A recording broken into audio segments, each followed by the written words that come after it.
కార్తీక పురాణం 6వ రోజు పారాయణ 6వ అధ్యాయం.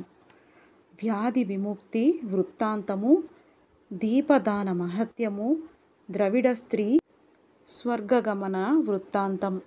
వశిష్ఠుడు మరలా ఇట్లనెను: ఓ జనక మహారాజా, వినుము.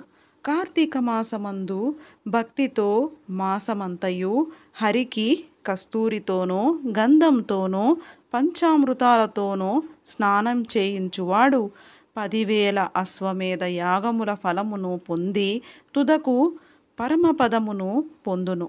కార్తీక మాసమందు సాయంకాలమున హరి సన్నిధిలో దీపదానం ఆచరించువారు విష్ణులోకమును పొందుదురు. కార్తీక మాసమందు ప్రత్తిని చక్కగా ధూళి లేకుండా విడదీసి వత్తిని చేసి బియ్యపు పిండితో గాని గోధుమ పిండితో గాని పాత్రను చేసి గోఘృతమును పోసి వత్తిని తడిపి వెలిగించి వేద బ్రాహ్మణునికి పూజించి ఇవ్వవలెను. ఇట్లు మాసమంతయు చేసి అంతమందు వెండితో పాత్రను చేయించి బంగారముతో ఒత్తిని చేయించి బియ్యపు పిండిలో మధ్యగా ఉంచి పూజించి నివేదించి తరువాత బ్రాహ్మణ భోజనము గావించి తరువాత తాను స్వయముగా ఈ క్రింది మంత్రమును చెప్పుచు ఆ దీపమును దానము చేయవలెను. మంత్రార్థము: దీపము సర్వజ్ఞానదాయకము, సమస్త సాంప్రదాయకము కనుక నేనిప్పుడు దీపదానమును చేయుచున్నాను. ఈ దీనివల్ల నాకు నిరంతరము శాంతి కలుగుగాక. ఈ ప్రకారముగా స్త్రీ గాని పురుషుడు గాని కార్తీక మాసమందు ఆచరించిన ఎడల అనంత ఫలమును పొందుదురు. దీపమును పెట్టిన వారు విద్యను, శాస్త్ర ఫలమును, ఆయుష్షును, స్వర్గమును, సమస్త సంపత్తులను పొందుదురు. కార్తీక దీపదానము వలన మనోవాక్కాయముల చేత చేయబడిన తెలిసి తెలియక చేసిన పాపములు నశించును. పూర్వకాలమున ద్రావిడ దేశమందు సుతబంధు విహీనైన ఒక స్త్రీ కలదు.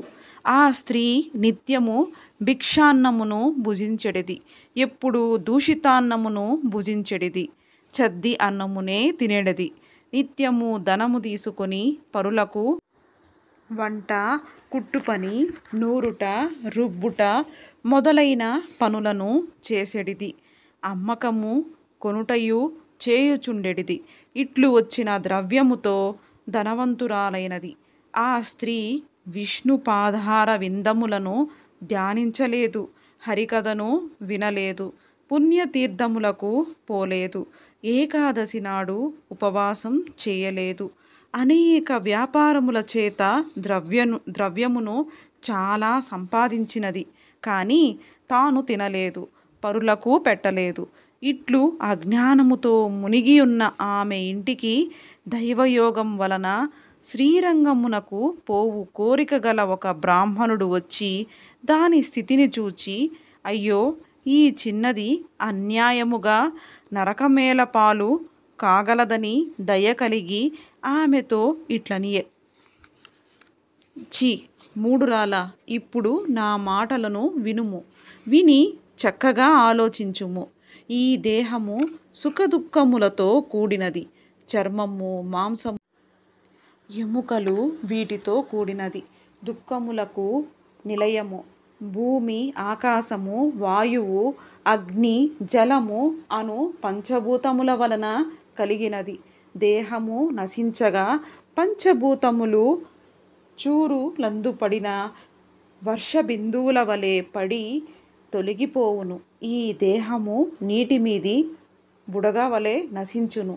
ఇది నిశ్చయము. నిత్యము గాని దేహమును నిత్యమని నమ్మితివి. ఇవి అగ్నిలో పడిన మిడతవలే నశించును. కాబట్టి మోహమును విడుము. సత్య స్వరూపుడు భూతములందు దయగలవాడు అగు హరిని ధ్యానించుము. కామమనగా కోరిక, క్రోధమనగా కోపము, లోభమనగా ఆశ, మోహమనగా మమకారం, అహంకారాలు వీటిని విడువము, ద్రవ్యముము వదులుము. నిశ్చలమైన భక్తితో హరి పాదార వింద ధ్యానము చేయుము. కార్తీక మాసమందు ప్రాతస్నానమాచరించి విష్ణు ప్రీతిగా దానము చేయవలెను. బ్రాహ్మణునకు దీపదానం చేయుము. అట్లు చేసిన ఎడల అనేక జన్మముల పాపములు నశించును. సందేహము వలదు. ఇట్లు చెప్పి బ్రాహ్మణుడు తూర్పుగా వెళ్ళెను.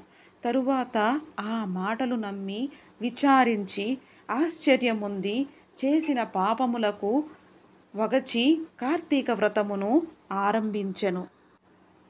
సూర్యోదయ సమయాన శీతోదక స్నానము, హరిపూజ, దీపదానము, తరువాత పురాణ శ్రవణము, ఈ ప్రకారముగా కార్తీక మాసము నెల రోజులు చేసి బ్రాహ్మణ భోజన సమారాధనము చేసెను.